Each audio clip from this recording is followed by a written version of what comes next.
In Palestine, the ceasefire for the Gaza conflict between Israel and Hamas will start at 7 a.m. on Friday, and aid will enter as soon as possible.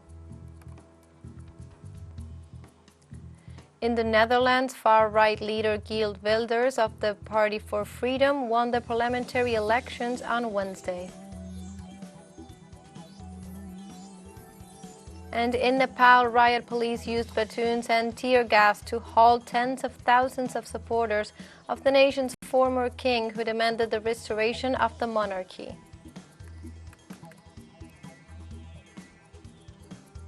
Hello, welcome to From the South. My name is Belén de los Santos from the TeleSUR studios in Havana, Cuba. We begin with the news.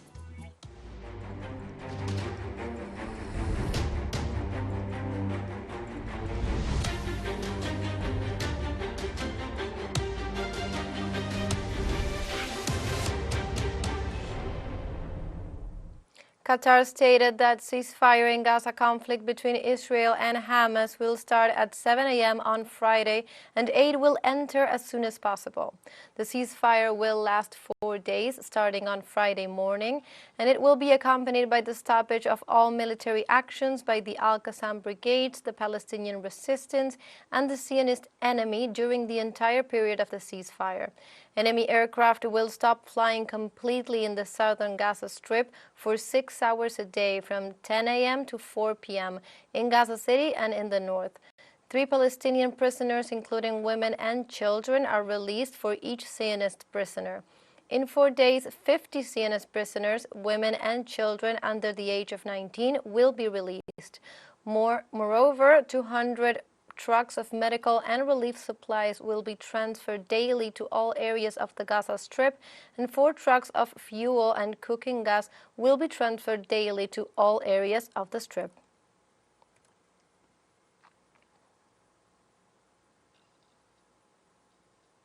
And during a press conference held in Qatar, Majed Al-Ansari, advisor to the Prime Minister of the country and the official spokesperson for the Foreign Ministry of Affairs, stated that there is a list with the civilians that are going to be released on Friday at the ceasefire between Hamas and Israel.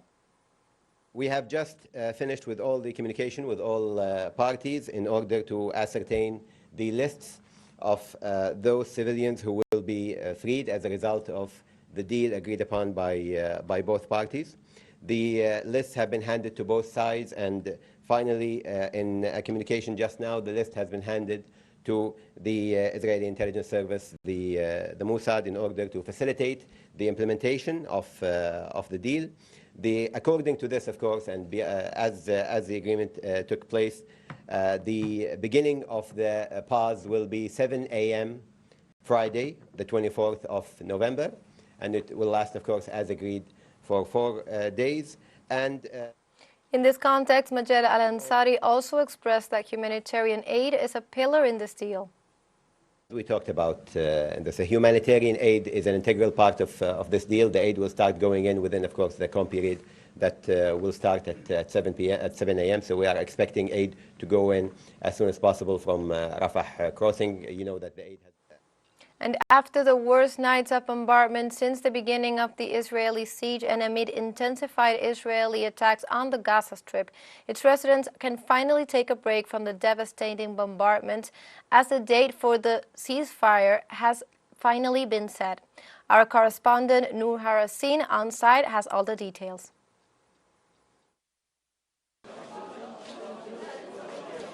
Finally, and for the second time, the Qatari Foreign Ministry released a statement saying that the humanitarian truce between Hamas and Israel will start Friday on 7 a.m. the morning. However, these hours before the truce, and we have been saying this over the past days, Israel intensifies its attacks on Gaza, in northern Gaza, central Gaza, and also here in southern Gaza. I am right now inside the Al-Aqsa Martyrs Hospital in the emergency unit, and as you can see behind me, it is very busy. And the reason why is because since yesterday and Israel have been pounding and airstriking Gaza with hundreds of strikes. We're talking about hundreds of people that were killed, hundreds that were injured. According to the Palestinian Health Ministry, the number of people that were killed in Gaza over the past 7 weeks is more than 14,500 people. And we are talking about 7,000 people that are still under the rubble, reported missing. So actually, the number is more than 20,000 people. This is Noor Harwazin, TeleSUR, Gaza. Meanwhile, on Wednesday, Palestinians faced what the local press described as the deadliest night since the beginning of the ongoing Israeli offensive against the Gaza Strip. The attacks took place from Wednesday night until Thursday morning, killing and injuring dozens of Palestinians, including a journalist from the Wafa news agency. The warplanes of the occupation forces continued their simultaneous bombardments of the cities of Deir al-Balah, Khan Yunis, Jabalia, Beit Lahiya, Beit Hanun, and Rafah, among others. In this context, the occupation forces arrested the director of the Al-Shifa medical complex, Dr. Muhammad Abu Salamiya, and several members of the medical staff while evacuating the besieged hospital.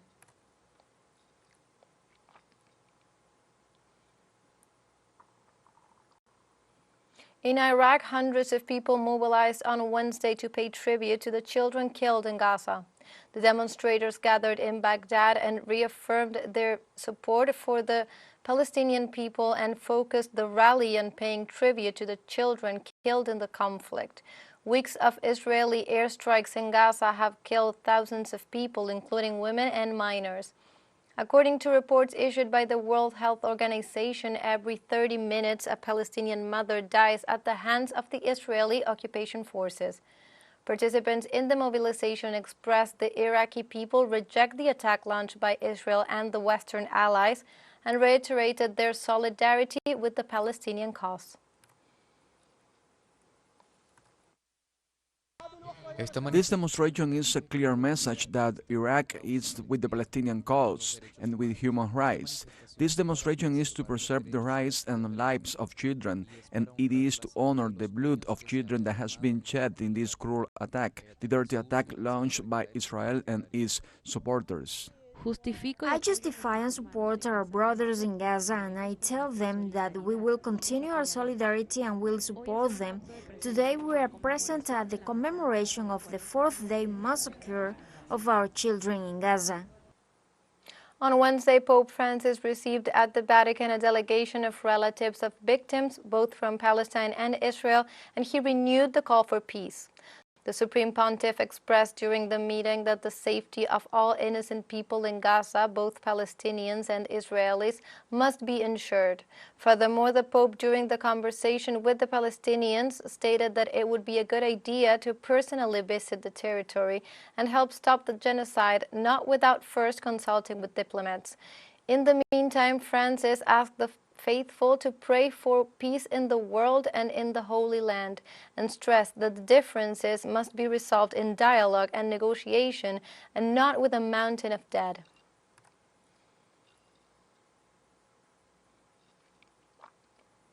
In this context, on Thursday, Argentine government agencies and social organizations sent a second donation to help civilians affected by the Israeli-Palestinian conflict. The cargo consists of more than 6 tons of food, medical supplies, and diapers, and it includes items gathered by the Ministry of Health and the Excluded Workers Movement Social Organization, the MTE, as well as other collectives. The Agency for International Cooperation and Humanitarian Assistance, White Helmets, and the Argentine Red Cross are participating in the initiative, according to a statement issued by the Argentine Foreign Ministry. The deployment of the Argentine mission has as the final destination the Al Arish airport, north of the Sinai Governorate in Egypt, which is closest to the border town of Rafah, from where the Red Crescent organizes and carries out the entries into Gaza.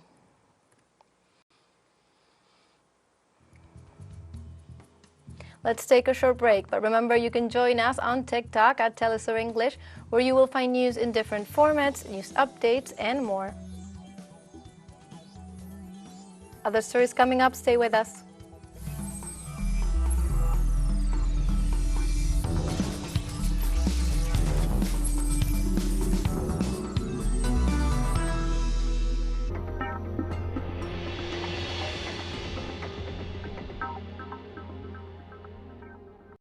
El mundo se mueve constantemente y todos los días se generan nuevos sucesos. Se mueve la geopolítica mundial. Nos preguntamos qué hay detrás de cada acontecimiento, cuáles son las consecuencias y cómo nos afectan. Ante estas preguntas, buscaremos poner el punto en la I.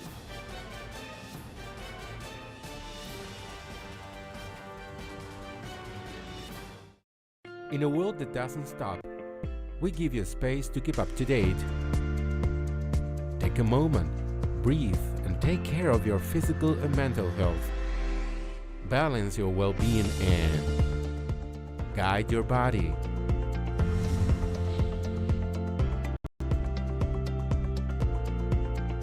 Only on TeleSUR.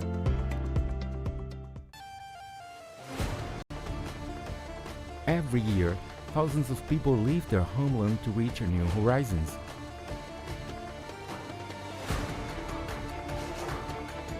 A reality of those people who struggle for their freedom.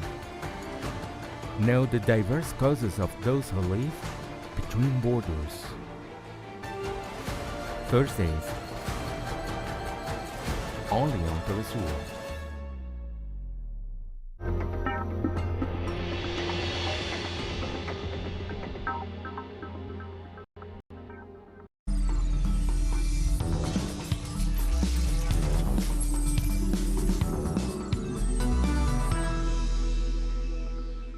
Welcome back.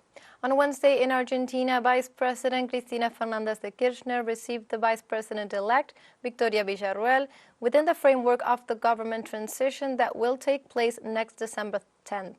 The future Vice President spoke to the press and affirmed that the meeting took place in a cordial manner and that it will be an orderly and respectful transition, all within a democratic and cordial framework. Both leaders had a chat where they were able to get to know each other and talk about what is to come in terms of government.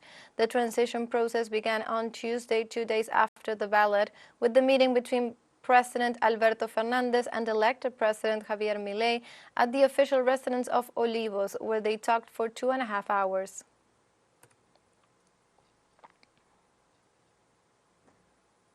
And the president of the Caribbean Community, CARICOM, Roosevelt Skerritz, hopes that during the COP28, the promises made by developed countries to provide the necessary funds to face the climate crisis will materialize.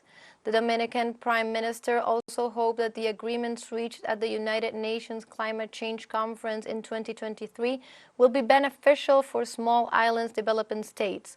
Skerritz said that the lives of Caribbean people are at risk and reaffirmed his willingness to remain faithful to the promise made by the people of Dominica and the greater Caribbean region to continue fighting for a more equitable distribution of the climate finance. The conference will be held in Dubai, United Arab Emirates, from November 30th to December 12th.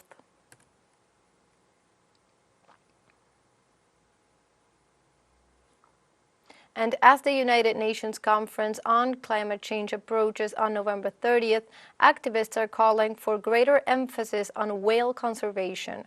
As the world overheats, the whale has no voice at the UN table. Indigenous leaders from New Zealand and the Pacific say that must change. Whales are the largest mammal on Earth and vital to the restoration of ocean diversity and habitats. Now a new nature-based economic model plans to enable better ocean protection for whales and other species. The fund will be led by indigenous Maori from New Zealand, and the Pacific investors could buy nature credits to protect biodiversity and reduce their environmental impact. The theory is that investing in nature offers hope before it's too late for the whale and the world.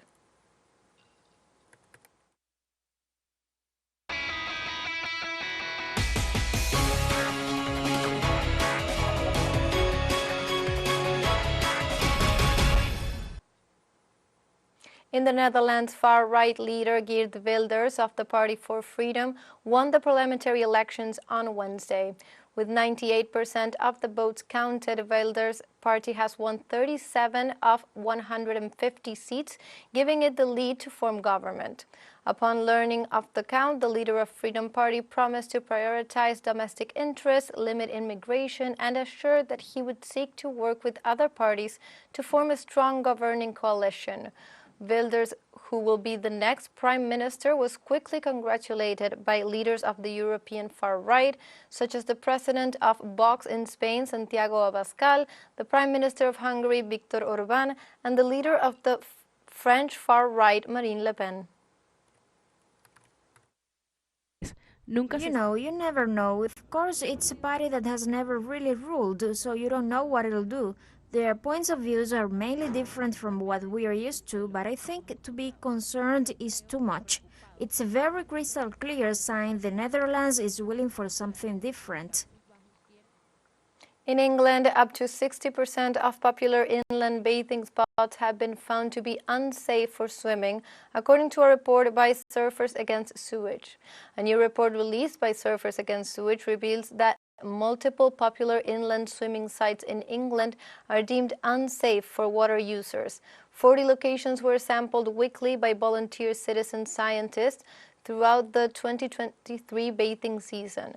20 were popular sites for bathing, and other 20 were upstream of a nearby sewage overflow associated with the swimming spots.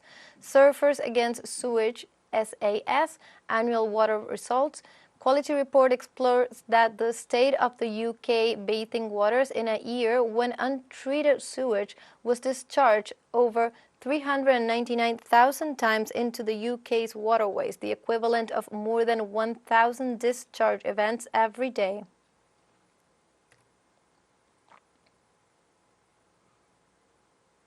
In France, social organizations denounced the increase of homelessness people, mostly families from migrants from Africa who do not have access to the program of overnight shelters in the midst of climatic consequences of the winter season. Social activists say they are trying to put pressure on the local government to take responsibility for the increase in homelessness in France's major cities. Manuel Domergue, director of studies at the Abbé Pierre Foundation, pointed out that at least 2,800 children sleep in the open every night, the highest number ever recorded for the country. For his part, Domergue denounced that the state system of night shelters for the homeless declares that it has no availability to receive homeless people, despite the fact that there are about 200,000 places for this issue.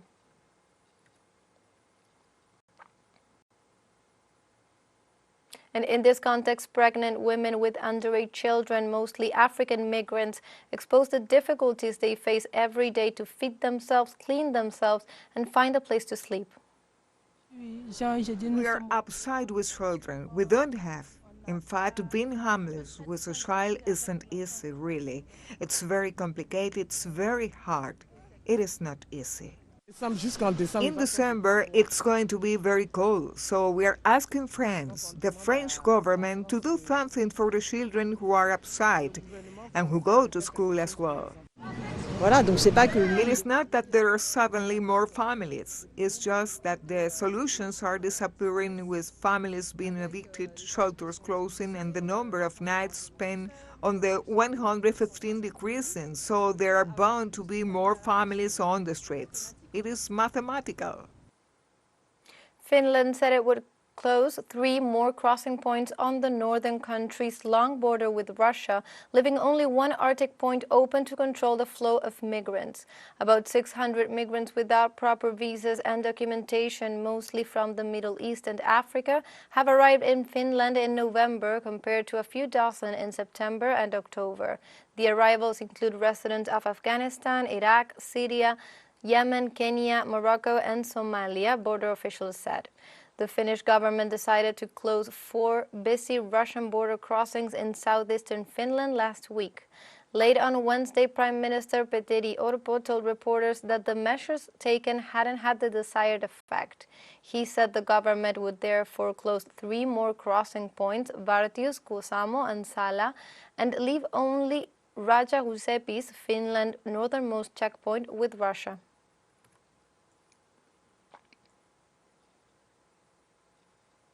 And Russian President Vladimir Putin has arrived in Minsk, Belarus, to attend a summit of the Collective Security Treaty Organization, the CSTO.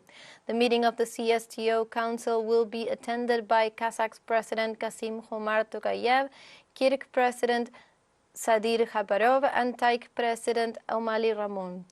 The meeting will be hosted by Belarusian President Alexander Lukashenko, this year's chairman of the CSTO. According to the Kremlin press service, the agenda includes further improvement of the collective security system as well as current international and regional issues. Prior to the top-level meeting, a joint meeting of top diplomats and military and security officials of the CSTO member states was held in Minsk to discuss changes in the regional military and political situation. And we have a second short break coming up, but before we invite you to join our WhatsApp community for our English-speaking audience. You can scan the QR code on screen to join directly and share the link to reach more people. Constant news coverage of Latin America, the Caribbean, as well as the rest of the world. Stay connected and informed with TeleSUR. Final short break, don't go away.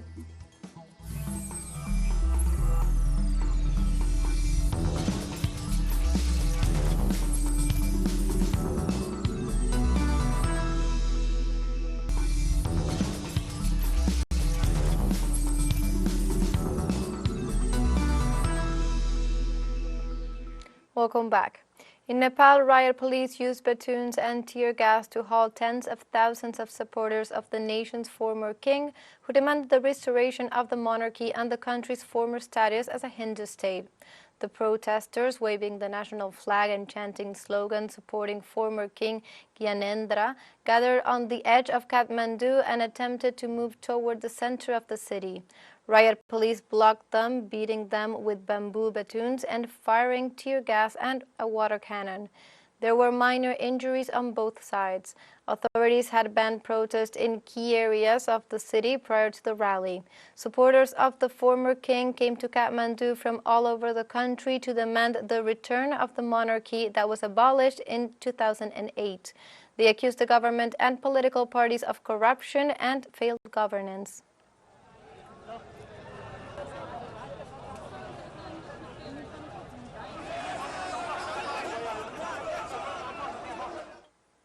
On Thursday morning, Indian ambulances continue on standby as rescuers are digging down the final meters of rubble to reach out to 41 workers trapped in a collapsed road tunnel for nearly 2 weeks. Rescue teams fitted stretchers with wheels to pull out the survivors through 57 meters of steel pipe once experts finished digging. Uttarakhand Chief Minister Pushkar Singh Dhami stated that a team of doctors, ambulances, helicopters, and a field hospital are prepared to assist victims trapped since early November. Rescuers are hoping for a breakthrough within hours, although the government repeatedly warned of changes due to the technical glitches and unforeseen emergencies. The mountain has been throwing us challenges one after the other, as you are aware that we faced a challenge last night as well. It is difficult to say with certainty whether we will reach them tonight, but we are hopeful that we will be able to rescue them by tonight, as not much work is left to be done. In Syria, the Cuban embassy paid homage to the legacy and thought of the leader of the Cuban Revolution, Fidel Castro, at the National Library of Damascus. The Embassy of the Republic of Cuba in Damascus organized an event to commemorate the 7th anniversary of the physical departure of Fidel Castro. The event, held at the National Library, included a photo exhibition that summarized the key moments in the leader's life. A wreath was also placed at the monument of the Syrian leader Hafez al-Assad, whom Fidel visited during his historic trip to Syria in 2001. In a speech, the Cuban ambassador to Damascus, Luis Mariano Fernandez, emphasized that Castro's idea and legacy are present today more than ever.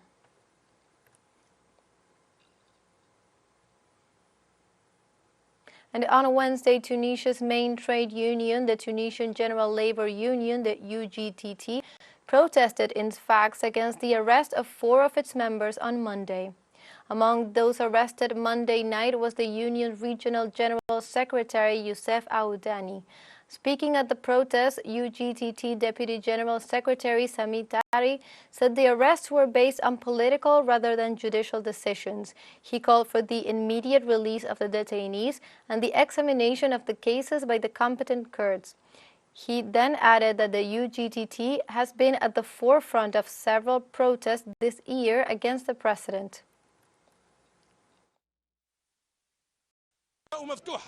We are very unhappy with the decisions taken by the Attorney General, which are neither innocent nor balanced. On the contrary, he has proved that he is biased and that these decisions are more political than judicial.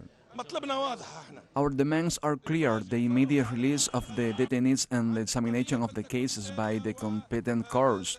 We have confidence in justice. And like this, we have come to the end of this news brief.